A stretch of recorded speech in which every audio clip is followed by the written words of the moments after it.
Olá, meus amigos do Brasil, estamos chegando com o nosso Visão Geral de hoje. Tá tudo bem por aí? Então tá ótimo. Por aqui sempre ótimo, sempre ótimo.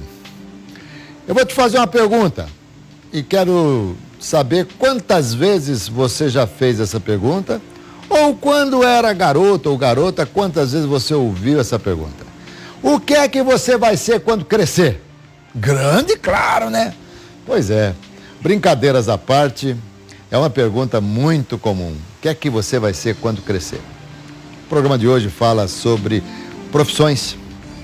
A gente vai conversar aqui com um professor Anderson, que vai nos trazer muita coisa a respeito desse assunto. Anderson Pellegrino, professor de economia, diretor da Unitar Faculdade. Seja muito bem-vindo, professor. Obrigado. Muito prazer, viu? Prazer, Alberto. Boa tarde, telespectadores.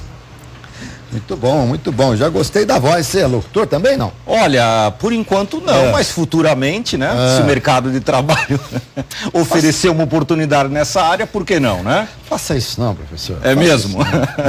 Não, vou ficar na economia, então. Não, vou dizer, a gente brinca, né? Mas a profissão de jornalista é uma profissão maravilhosa, maravilhosa. Sim.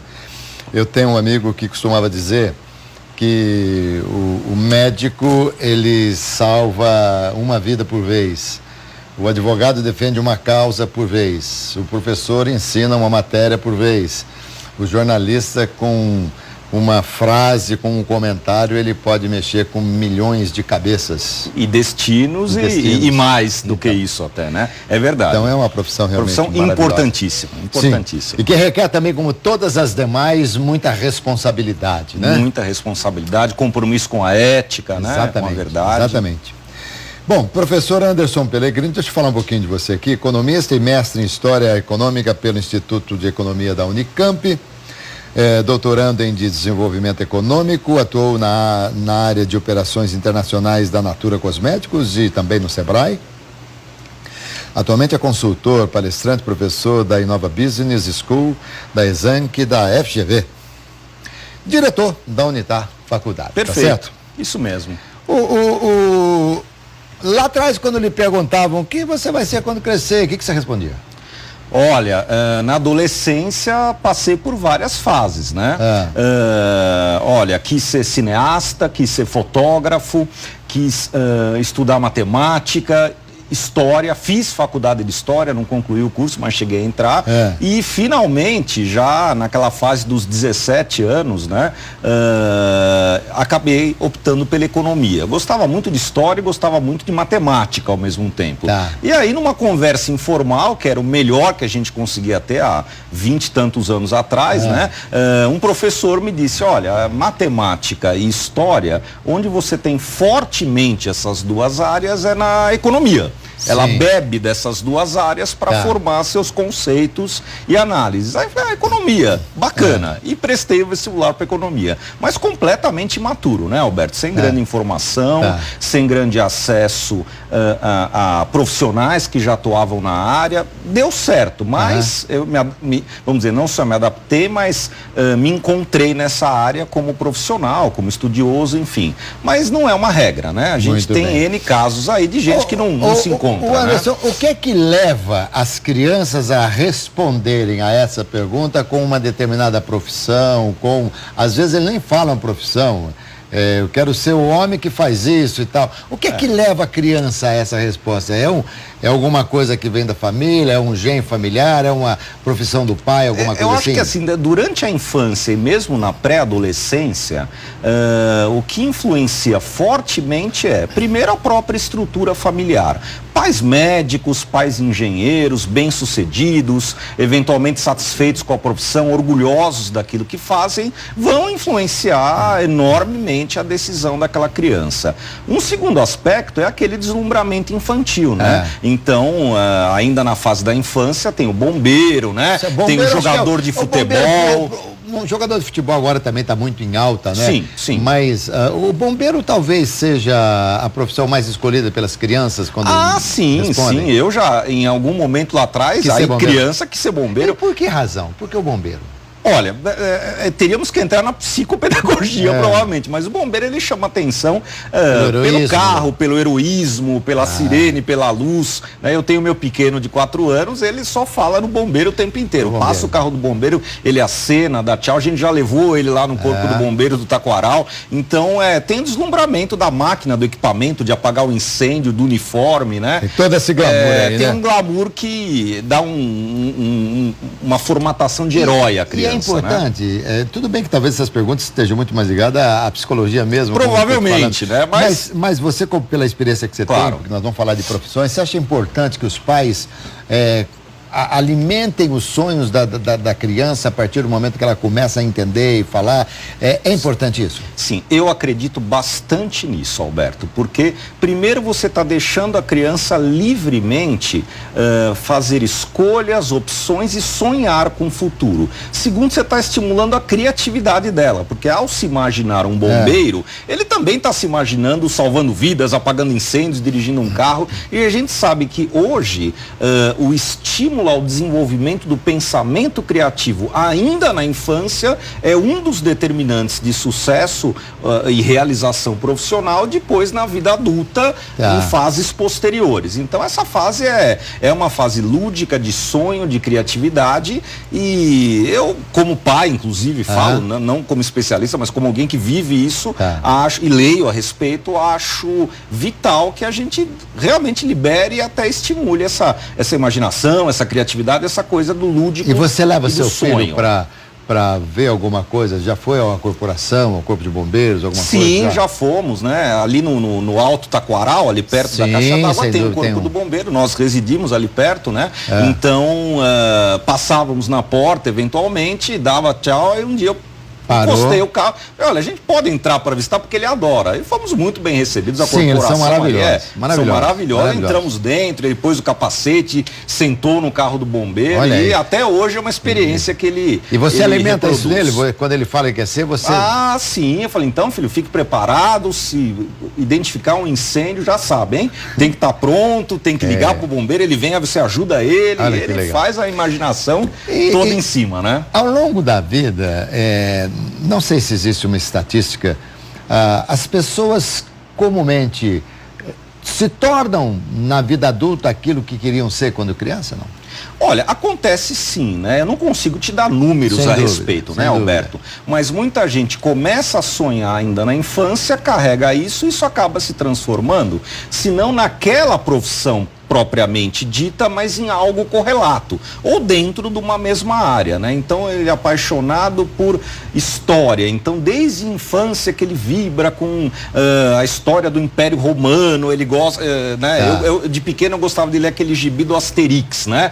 Que é bem a colônia, a aldeia gaulesa na França, na época do Império Romano. Aquilo provavelmente já era um indício hoje, a meu ver, de um gosto pela história. Sem dúvida. Né? Então, de entender como eles se organizavam, viviam. E aquilo foi se transformando na pré-adolescência, na adolescência, até que na vida adulta, falei, olha, não vou ser exatamente aquilo que talvez eu tenha imaginado, mas eu quero uma profissão que dialogue com esse gosto que eu nutri desde a infância, né? Como, por exemplo, eu que quando era bem garoto, lá nos meus 8, 9 anos, 10 anos, eu construía campos de futebol com aquelas chapas de Duratex, não sei se Duratex é a marca ou se é a empresa, não importa. É uma espécie de madeirite, né? Madeirite e tal. Sim. Eu fazia o campo, eu fazia iluminado e chamava meu irmão para jogar botão e eu ficava irradiando o tempo todo. Perfeito. E aí eu narro futebol só há 48 anos. Exatamente, quer dizer, você estava numa brincadeira que lhe foi estimulada, quer dizer, você fez aquilo livremente, usou de criatividade, carregou aquilo, tornando-se um narrador há décadas, né, com êxito e tudo mais. Hoje, o Brasil tem um leque enorme de profissões? Tem. Nos oferece um leque enorme? Tem sim. Existe uma gama enorme de profissões que vão desde dos formatos mais clássicos, que já existem há décadas, o médico, o administrador, o engenheiro, até profissões absolutamente novas ou relativamente novas, que existem há poucos anos, mas que ainda estão em plena curva ascendente de oferta de oportunidades e vagas, né? Aí você pode falar desde do engenheiro hospitalar, né? Que é o engenheiro formado para montar, fazer manutenção ou operar equipamentos médico-hospitalares mais sofisticados, até, por exemplo, o condutor de drone, né? Cuja atividade foi recentemente regularizada no Brasil e há demanda, né? Porque, poxa, o pessoal já usa hoje drone para fazer cobertura de festa, para fazer agromensura, para medir limites de uma fazenda, para examinar um terreno, fazer segurança. Eu defendo, professor? Eu sou piloto de avião e por isso eu defendo que haja um curso, mas um curso bem preparatório. Claro. Nós já vimos aí o que aconteceu e tem acontecido muito. Vimos há pouco aí no aeroporto de Congonhas um drone que atrapalhou o tráfego aéreo de maneira acentuada, muito sério. Isso, e o drone, a altura que ele voa hoje, sobretudo num momento de aproximação de uma aeronave, é capaz de... Ele pode derrubar uma aeronave. Ele pode colidir pode entrar uma turbina. E você imagina o que é uma colisão com a aeronave descendo ali a 300 e pouco km por hora, um drone... Que é o momento mais delicado, decolagem e aterrissagem, né? Então eu defendo que haja, sim, até uma habilitação. Perfeito. E que você faça. Claro que você não vai precisar entender da meteorologia, não vai entender, não precisa entender uma série de coisas. Curso de aviação, né? Planos de voo, esse negócio não, né? Mas que é preciso ter uma grande noção para que não se cause nenhuma tragédia, eu acho que isso aí tem que se fazer. Com você. Que é o que a gente chama de profissionalização e regulamentação da atividade. Quer dizer, ela precisa estar regrada, precisam ter regulamentações claras, eventual punição e fiscalização e profissionalização. Quer dizer, precisa sim da figura do Estado aí, das leis dizendo quem pode, quem não pode e como pode exercer aquela atividade. Ela não pode ficar aí solta nas mãos de amadores. Não adianta só delimitar uma área. Essa área é proibida. Claro que, primeiro que quem mexe com a aviação, ao olhar uma carta, vai saber que tipo de voo que ele pode fazer, onde ele pode fazer, como ele pode fazer, e o cara do drone precisa ter essa noção, porque nós temos que viver em comum acordo, todo mundo aqui, certo? Me fale um pouquinho qual que é a sua opinião sobre teste vocacional. Olha, gosto bastante. Já existe há bastante tempo, né? Na minha época já existia, 20 e tantos anos atrás. Óbvio, ele vai se sofisticando em termos de ferramentas para aplicação do teste, métodos, enfim. Mas ele ajuda bastante hoje o jovem a identificar a área de atuação. A profissão em si ajuda, mas eventualmente não é algo tão preciso, mas pelo menos a área de atuação, por exemplo, se você vai para as humanas, para as exatas, para as biológicas, se você é alguém mais das letras ou dos números, se você tem uma pegada para design, para arquitetura, ou para engenharia, para física, ou para negócios, né, economia, administração. Então eu ainda acredito muito nesses testes como mapeadores e orientadores de grandes áreas que servem, mas nada específico. Dizer, eles até apontam especificamente algumas profissões dentro dessas áreas. Mas aí, óbvio, na minha opinião, caberá ao jovem a escolha dentro desse universo. Quando você fala caberá ao jovem, você está falando em que faixa etária? O vestibulando. Vestibulando. Que é o momento de você escolher o teu curso superior, participar de um processo seletivo, de um vestibular. É o momento chave para encaminhamento profissional, né? Aqui, Anderson, eu tenho que te explorar o máximo possível, porque quando a gente está entrevistando pessoas de muita sabedoria, nós temos que sugar aqui, né? Buscar o néctar aí para a gente poder passar para o nosso telespectador. Se num teste vocacional o jovem for completamente surpreendido, nossa, nunca imaginava que era isso. O que você sugere? Pode acontecer. Creio, não é a situação mais comum, mas claro que ela pode acontecer. Eu sugiro o seguinte: vá atrás desse resultado no sentido de entender o que aquelas profissões apontadas te oferecem. Você pode ter a grata surpresa de perceber que, olha, eu nunca tinha pensado na hipótese de me tornar um geólogo, por exemplo. O teste meio que apontou para isso e lendo, conversando, eu acabei me interessando, me apaixonei e deu muito certo. Ou não, pode ser que ele diga, olha, de fato, eu conheci um pouco, o teste deu isso, mas o meu gosto continua apontando para outro lado. Eu quero ser veterinário. Então, esses testes, Alberto, resumidamente, eles são bons orientadores. Eles ajudam a matizar o tema na cabeça do jovem. Porém, na minha opinião, não servem como uma opinião definitiva e tampouco podem ser usados de maneira rígida, né? Então, olha, deu que eu tenho que ser geólogo, é isso que eu vou ser. Não, espera um pouquinho, né? Tem outras competências e o próprio gosto, a aptidão, que devem ser ouvidos também, né? Normalmente se escolhe uma profissão, a princípio, era lá atrás, pelo prazer de atuar naquela área. Hoje há de repente aí um peso mais ou menos igual no que diz respeito ao retorno financeiro?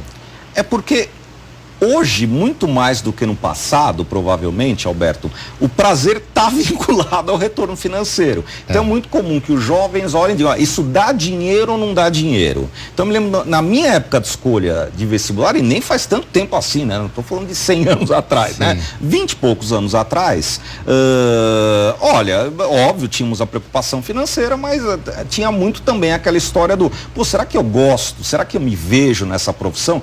Isso ainda existe, mas a impressão que eu tenho hoje, conversando com essas novas gerações, é que a história de, será que isso vai me remunerar do jeito que eu espero, né? Atenderá a minha expectativa e meu prazer imediato ou não? E aí tem uma certa união entre o prazer e o arcabouço financeiro que ele demanda, né? Sim. A história do útil ao agradável. Útil ao agradável. O que não é ruim, viu, Alberto? Certeza. É só a dosagem que precisa ser adequada, né? Mas não é algo ruim. Bom, nós ainda vamos falar muito aqui. Quero saber de você quais são as profissões do momento. Perdão. Quero saber de você o quanto a internet acabou com muitas profissões, algumas profissões que estão em desuso e tal. Já a gente continua, tá bom, professor? Claro, vamos lá. Vamos lá, intervalinho aqui só. Perfeito. Como se dizia antigamente lá, hora do recreio, mas isso era muito recreio. Eu leio. Falaram para você que a gente ia falar sobre profissões, né? Porque você não estão falando da economia e tal, mas você sabia que o assunto era profissões, né? Sabia. Ah, bom. Porque eu tô vendo aqui, não tem momento nenhum aqui, orientador profissional, nada disso, mas nós estamos aqui descobrindo, descobrindo não, estamos revelando aqui para os nossos queridos telespectadores o seu outro lado. Vamos lá. Qual que é a profissão do momento? Olha, são muitas profissões, ou quais, Alberto? então? Mas tem algumas que estão em plena ascensão, né? Então, alguns campos da engenharia, né? Ligados a ramos novos. Então eu mencionei agora há pouco o engenheiro hospitalar, por exemplo, né? Os ramos da engenharia ligados à robótica também, ao trabalho com a confecção e manutenção, enfim, tudo ligado à inteligência artificial, a mecatrônica, são áreas derivadas de áreas clássicas da engenharia, né? Hoje já se fala muito também de gestor das ecorrelações, né? Que na verdade é um gestor, alguém que vem da área da administração ou mesmo da economia, mas que vai trabalhar com temas como sustentabilidade, contratos que prezem pelo respeito ambiental, toda a preocupação com o meio ambiente. Então isso hoje é muito importante. Outra profissão em alta, né? Gestor de qualidade de vida. Né? Então hoje estão surgindo e crescendo um número de profissionais ligados à orientação de temas relacionados à qualidade de vida. E aí, Alberto, a ideia é muito clara, né? A população está envelhecendo, as estimativas é que cheguemos nos próximos anos com muito mais população mais idosa do que tínhamos no passado. Isso é fato, tanto que estamos com problemas de previdência e tudo mais, né?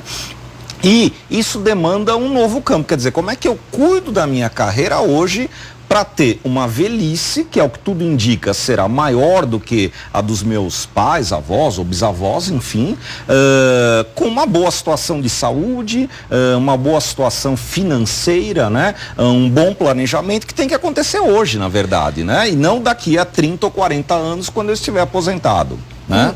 Um dos vilões da profissão, com toda certeza, um dos vilões é o momento atual do país, porque Perfeito. A economia em baixa como está, embora se diga que está recuperando, aliás, você é tão catedrático que pode nos responder isso aí, mas a economia em baixa obriga a que as profissões sejam modificadas ou então as profissões frustrem os seus profissionais, porque ele vai atuar em área totalmente diferente. Sim. O que acontece aí, especificamente falando do Brasil e da situação recente, né, Alberto? Nós passamos por uma crise muito severa nos últimos 3 a 4 anos, né? Essa crise gerou uma série de complicações à economia brasileira, que vão desde um PIB que derreteu, né, nos anos de 2015, 2016 e mesmo 2017, medíocre o resultado. E óbvio, as sequelas disso são um nível elevadíssimo de desemprego, quase 13 milhões de desempregados, né? Nível de inadimplência, endividamento. Então a gente hoje deve ter aproximadamente 45% dos orçamentos das famílias brasileiras comprometido em forma de dívida no sistema financeiro nacional. É muito alto. Muito alto. É muito alto. E então, isso diz respeito justamente à tremenda crise econômica pela qual passamos e ainda estamos. Vamos dizer, ela já não é mais a mesma de 2 anos atrás, há indícios de recuperação sim, mas a recuperação é lenta e prolongada. É a tal história, o tombo foi feio, não imagine que você vai conseguir se levantar e sair correndo no minuto seguinte. Isso afeta o mercado de trabalho, é nesse ponto que eu queria chegar, né? Posso Claro. abrir um parênteses aqui no mote da nossa entrevista, que é a profissão, e pegar esse caminho, essa linha aí da economia para te fazer algumas perguntinhas? Claro, com toda certeza. Como é que pode, num país que diz que a inflação está abaixo do que se previa, e já se previa pouca coisa para o país, e ele está abaixo ainda, a inflação deu, acho que foi 2,95, alguma coisa assim. Exatamente, foi abaixo de 3. Abaixo de 3. Como é que pode o cartão de crédito cobrar os juros estapafúrdios que cobra? Como é que pode? Alberto, não há profissão que resista. Não é? Como é que pode? Mas é coisas assim, são centenas na verdade, eu ia falar, é na casa da centena. Na casa da centena. Na casa da centena. Há pouco tempo atrás ultrapassava 300% ao ano. Mas isso é um crime de lesa pátria. O banco, o cartão, o cheque especial, e não se pode tomar uma medida. Será que esses caras um dia vão ser presos também? Será que vai haver uma lava-jato dos juros no país? Pois é, né? Seria algo interessante. Mas o fato é que aí só nos resta uma recomendação. Fuja desse tipo de endividamento com todas as suas forças. Ou seja, corra. Por quê? Porque, infelizmente, juros no Brasil há muito tempo, se não é algo recente, eles são praticados em patamares abusivos. Sem dúvida. E, particularmente, aquilo que se entende como cheque especial e cartão de crédito atinge facilmente 3 dígitos. E as razões, olha, vão desde a alta taxa básica de juros ao baixo nível de concorrência interbancária. Desde o pequeno volume disponível para crédito até as tarifações enormes sobre o serviço financeiro. Então, assim, daria para montar um mosaico de informações para explicar. Concordo. Agora, algo é fato, cobrar 3 dígitos... não há profissão que resista a isso. Quando você diz que nós temos que fugir, em alguns momentos você pode até falar, gente, não coma. Não compre nada, Quer dizer, é uma coisa muito difícil. Uma outra pergunta que eu quero te fazer, e essa aqui eu queria que você me explicasse, não no economês, mas bem no coloquial. Ok. Eu sou o presidente da República. Eu sei que nós estamos faltando dinheiro no Brasil e tal. Eu pego o meu telefone, não sei se é vermelho ou não, porque todo mundo fala que o presidente tem um telefone vermelho. A cor eu também não sei dizer para você. Ministro, nós estamos precisando de dinheiro. Vai lá na Casa da Moeda e faz um monte de dinheiro aí pra gente distribuir. Eu estou precisando de dinheiro. Por que que o país, como é que o país faz e por que que ele faz e quando é que ele faz? Por que que ele tem limitação para emissão de notas? Olha, o Banco Central é a autoridade monetária no Brasil e é dele que vem a ordem para a Casa da Moeda eventualmente emitir moeda para uso pelo governo. Por que que não se deve e não se faz isso? Porque é o seguinte, ao ampliar a base monetária, vamos dar um exemplo então bem coloquial. Né? O governo, esse ano ele deve... o ano passado, perdão, ele fechou com um déficit de 159 bilhões. Aí alguém poderia dizer, bom, por que não fez 159 por que você não ligou para a Casa da Moeda e falou, olha, imprima aí 159 bilhões. Aperta o botão e imprime. Né? Resolve o nosso problema.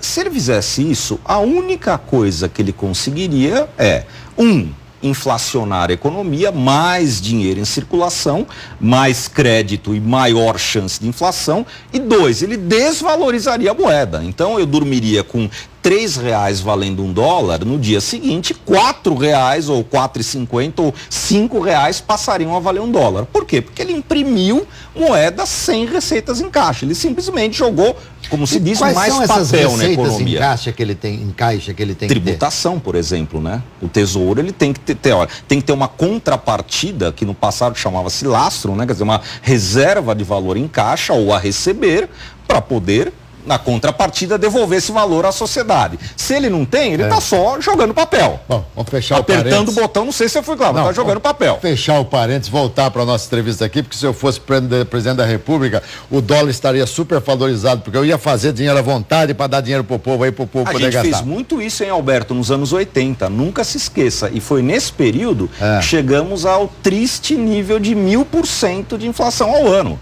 Naquela época a gente imprimia moeda. Então tá bom, então é o seguinte, olha, não votem em mim para presidente da República. Quem se lembra dos 1000%? Você vai lembrar dos 1000% de inflação? Sim, overnight, que era uma coisa maluca, né? Dragão da inflação. Ele vinha, inclusive, do descontrole monetário, né?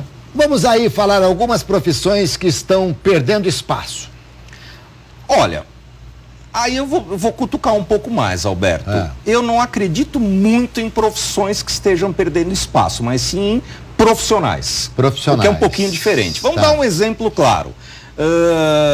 Que você observa aí hoje no shopping, nas ruas e tal. A barbearia, né? Sim. A barbearia é algo secular, né? No século XIX você já tinha, né? Sem dúvida. Uma profissão que perdeu força durante um tempo, não chegou a desaparecer, voltando, hein? E recentemente voltou com força total. Um novo layout. Novo layout, adaptado às novas tecnologias, com profundo contato com mídias sociais, fazendo eventos, dialogando com jovens. Algumas são cervejarias, oferecem festas, outras fazem ambientes com temáticas esportivas. E, óbvio, você pode dizer, mas a moda da barba voltou. Ok, talvez isso tenha ajudado bastante. Mas o ramo profissional em si ganhou nova força e nova roupagem adaptada às novas tecnologias e demandas da geração atual. Então, quem corre o risco de perder? Talvez um barbeiro muito antigo, sabe? Aquele que corta o seu cabelo segurando cigarro assim, a cinza cai em cima de você toda hora. Exatamente. Agora, você pega as modernas, elas têm decoração, elas oferecem outros serviços que não eram comuns. Então, hoje, olha, eu posso fazer massagem, tem depilação masculina, eu posso cuidar das minhas unhas, eu posso fazer uma limpeza de pele, tratar do cabelo. Que é o mundo moderno do século XXI. E hoje o homem se cuida, a vaidade masculina. Aliás, eu vou dizer pra você, não tem coisa mais gostosa do que alguém fazer a tua barba. Você vai na barbearia, aquele pano quente que coloca. E algo que tinha se perdido, né, Alberto? Não se fazia mais. Sem dúvida. Não se fazia mais. Então hoje os equipamentos são bons, esterilizados. Então, o local é bonito. O local é bonito, ele te serve um café expresso, uma cerveja importada. A ideia é exatamente essa. O ramo não desaparece. Quem pode desaparecer é o profissional desse ramo que não foi capaz de acompanhar, né? Sim, Esse é um segmento que você trouxe que, por coincidência, todos nós estamos vendo que está, digamos, ressurgindo de maneira diferente. Mas há alguns profissionais ou algumas profissões, se quer ver, eu vou citar aqui, acho que eu citei aqui até outro dia, o funileiro. Funileiro, perfeito. O bate-lata ali. Martelinho de ouro, que falava, né? Esse ainda existe. Quando são pequenas avarias que podem ser consertadas com martelinho e tal. Perdão, mas aquele paralama que amassou, que você tem que tal, e coloca uma massa depois, isso aí está subindo por quê? Porque eles estão substituindo pela peça. A peça inteira pronta. Faz a manutenção da peça. Então, a profissão de funileiro está cada vez mais rara, sobretudo nos grandes centros e tal. Isso aí a gente tem provavelmente ela encolherá, já está encolhendo, na verdade. Antigamente você tinha funileiros em todos os bairros, né? Ela já está encolhendo, não tende a desaparecer, creio eu, né? Porque sempre haverá espaço para algum tipo de reparo, carros mais antigos e tal, mas ela tende a encolher. No fundo, Alberto, esse teu exemplo é bom. Eu não acredito que a profissão em si desapareça, mas ela tem que se adaptar. É como se eu dissesse, ó, esse funileiro, talvez ele tenha que aprender a montar a peça, a fabricar numa linha de produção, a recebê-la pronta e adaptá-la a um veículo já produzido na mesma oficina. É a tal história. O mecânico antigamente, ele via se o motor estava no compasso correto, lá os pistões, né? Você vai lembrar, ele colocava a chave de fenda, colocar o vidro. Hoje, você vai na tua oficina mecânica, ele liga um notebook no painel do carro e dali ele mapeou o problema. Então, o mecânico não deixou de existir. Só que, em vez de ouvir com a chave de fenda, olha, tem um software que faz a leitura das rotações do motor. Mas, hoje, não raro, você fala cada dia mais com o computador. Perfeito. E isso, inclusive, há matérias que já foram veiculadas na grande mídia, de que futuramente os profissionais terão uma remuneração muito equivalente à capacidade que ele tem de conversar, de ele atuar, de falar com o computador. Agora, Alberto, você tocou num ponto extremamente sensível. Essa é a grande novidade do século XXI e que vai alterar as profissões. E a vida da profissão provavelmente estará ligada a isso. O que eu quero dizer? A presença das máquinas no mercado vem do século XIX, do XVIII, para falar a verdade, da Revolução Industrial. Só que as máquinas participavam do quê? A automação da produção. Então eu tinha máquinas que produziam. Bom, qual é a novidade agora? Eu continuo tendo máquinas, só são mais sofisticadas. Tem algo diferente. As máquinas agora, elas não apenas produzem, elas realizam tarefas que requerem cognição e inteligência. Isso não existia. As máquinas pensam. Essa é a novidade. Se eu for falar, porque para máquinas, por que está todo mundo estranhando o computador? No século XVIII já tinha a indústria têxtil, no século XIX tinha a metalmecânica, já tinha máquina, e as pessoas já estranhavam, mas conviviam. Só que eram máquinas na linha de produção, comandadas pelo homem e fazendo trabalhos, produzindo, né, mecanicamente, tecido, peça, o que fosse. Sem dúvida. Século XXI, a máquina continua presente na linha de produção, só que agora ela passa a conviver com o homem, né, o homem, a mulher do mercado de trabalho, desenvolvendo o quê? Atividades que requerem cognição e inteligência. Isso muda radicalmente. E a gente continua falando desse assunto aqui no próximo bloco, hein? Se eu fosse você, não perderia não. Volto já. Muito legal a entrevista, falando muito bem, com muita didática, explicando aqui muita coisa sobre as profissões. Uma delas também que está meio assim, o cobrador, né? O cobrador de ônibus também está... Sim, sim. Porque é uma profissão mais mecânica, né? Mais automática e que acaba sendo substituída, né? O que nem sempre é bom num país como o Brasil, né, Alberto? Que carece de geração de emprego, né? Isso que você vê. Antigamente, hoje você tem as montadoras de veículos, são as máquinas que montam os veículos, com uma linha de produção, totalmente robotizada. Daqui a pouco nós vamos ter o sindicato das máquinas, né? Olha, as máquinas já estão atuando em áreas que, como dizíamos, que requerem cognição e inteligência. Não acho que chegaremos a um sindicato das máquinas, é uma brincadeira, mas cada vez mais os profissionais de todos os ramos terão que se adaptar a esta convivência no setor produtivo e em outras áreas com máquinas que também tomarão decisões. Vamos fazer aqui um exercício de futurologia. Sim. Pensar um pouquinho no futuro. Tudo bem que as famílias brasileiras, a média de filhos vem caindo, vem diminuindo, todo mundo, o pessoal está tendo menos filhos, Sim. né? Inclusive por questões financeiras, né? Basicamente, né? Basicamente, porque o prazer não mudou da relação do homem com a mulher, e também a ideia de família, essa coisa, acho que é muito importante. Agora, claro que está mudando, mas nós estamos caminhando para um desemprego astronômico com toda a invasão de máquinas? Olha, já vi e ouvi análises de colegas que caminham nessa direção. Eu não vou muito por aí, Alberto, pelo seguinte ponto, bastante claro. Para que a economia gere riqueza, eu preciso ter uma cadeia fechada de produção, emprego, renda e consumo. Senão Ou seja, pode quebrar não adianta eu ter máquinas produzindo, vamos dar um exemplo bastante trivial, milhares de carros sem ter sem consumo, gerar emprego e renda para ninguém, estou exagerando. E aí quem é que vai comprar? É verdade, eu travei o sistema. Isso aí é uma roda viva. É uma roda viva, é um circuito fechado, né? Então, esse lado real da economia, ele não pode ser por completo perdido. Óbvio, eu corro o risco de gerar desemprego, eu corro o risco de ter oferta demais para demanda de menos. Agora, por completo, essa substituição não pode acontecer, né? O que eu arrisco dizer é que sim, a convivência, a integração homem-máquina, essa sim será muito maior. Aquela história, né? Vamos dar um exemplo da área médica. Olha, no futuro, 90% das cirurgias serão realizadas por robôs. Máquinas médicas hospitalares, braços mecânicos, tal, que inclusive já existe e já é feito, mas vai crescer muito mais. Mas comandado a pelo asepsia homem, é muito melhor, a precisão é muito melhor do que a mão humana, quer dizer, isso aniquila a profissão do médico?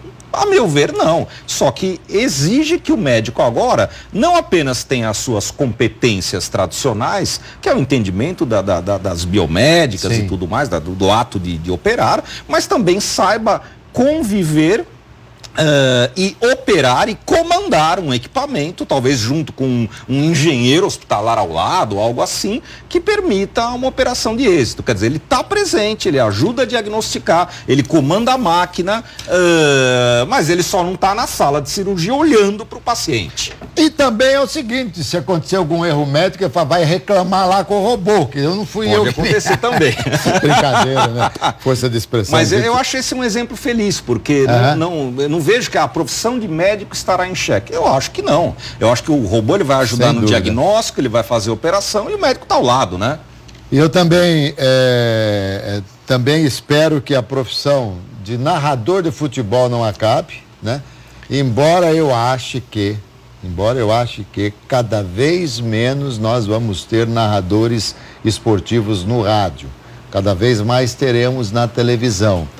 E cada vez mais nós teremos pessoas trabalhando sem ter o glamour popular, porque hoje não se investe efetivamente em nomes, investem-se em vários nomes, no sentido de que não se torne uma estrela que possa de repente representar ele ali, a força total de uma emissora, porque se essa pessoa sair, acaba tudo. Já estão fazendo isso. E espero que Economista também não acabe, para que você volte outras vezes aqui comigo, tá bom? Com certeza. Foi um show. Alberto, adorei a tua entrevista. Eu que agradeço, foi um prazer. Foi muito legal. Anderson Pellegrino aqui, boa tarde a todos. Boa tarde para você que está nos acompanhando. E não se esqueça que eu volto às 7h05 da noite com o nosso RF Esporte Clube. Tá bom, gente? Até lá, hein? Tchau. Show, cara. Obrigado.